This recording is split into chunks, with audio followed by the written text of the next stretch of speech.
do you want?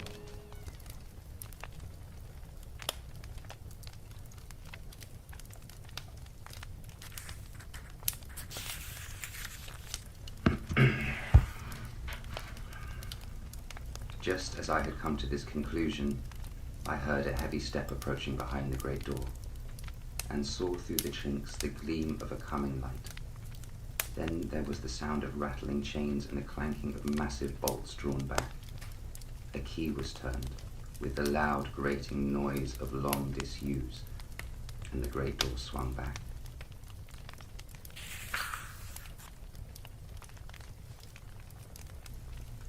Within stood a tall, old man, clean-shaven, save for a long white moustache, and clad in black from head to foot, without a single speck of color about him anywhere.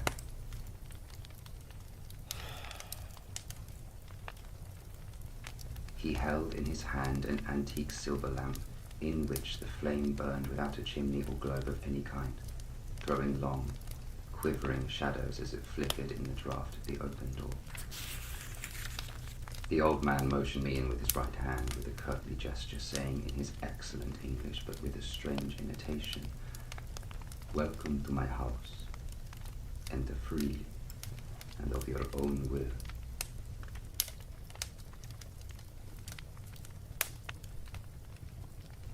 He made no motion of stepping to meet me, but stood like a statue, as though his gesture of welcome had fixed him into stone.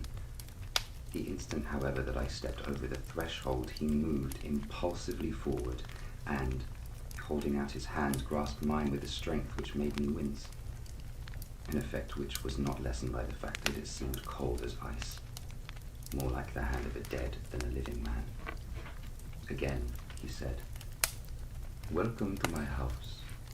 Come freely, go safely, and leave something of the happiness you bring." The strength of the handshake was so much akin to that which I had noticed in the driver, whose face I had not seen, that for a moment I doubted if it were not the same person to whom I was speaking. So, to make sure, I said interrogatively, "Count Dracula?" He bowed in a courtly way as he replied, "I am Dracula, and I bid you welcome, Mr. Harker, to my house. Come in. The night air is chill, and you must need to eat and rest." As he was speaking, he put the lamp on a bracket on the wall, and stepping out, took my luggage. He had carried it in before I could forestall him. I protested, but he insisted, "Nay, sir, you are my guest. It is late, and my people are not available. Let me see to your comfort myself."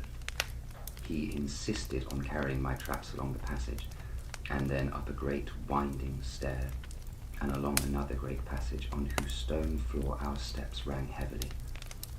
At the end of this, he threw open a heavy door, and I rejoiced to see within a well-lit room in which a table was spread for supper.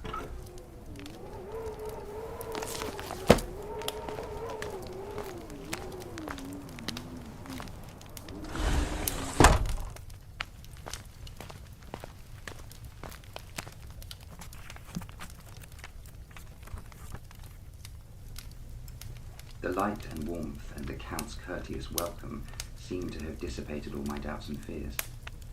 Having then reached my normal state, I discovered that I was famished with hunger, so making a hasty toilet, I went into the other room. I found supper already laid out. My host, who stood on one side of the great fireplace leaning against the stonework, made a graceful wave of his hand to the table and said, "I pray you, be seated and sup how you please. You will, I trust, excuse me that I did not join you, but I have dined already, and I do not sup." I handed him the seal letter which Mr. Hawkins had entrusted to me. He opened it and read it gravely.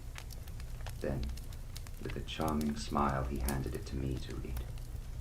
One passage of it, at least, gave me a thrill of pleasure.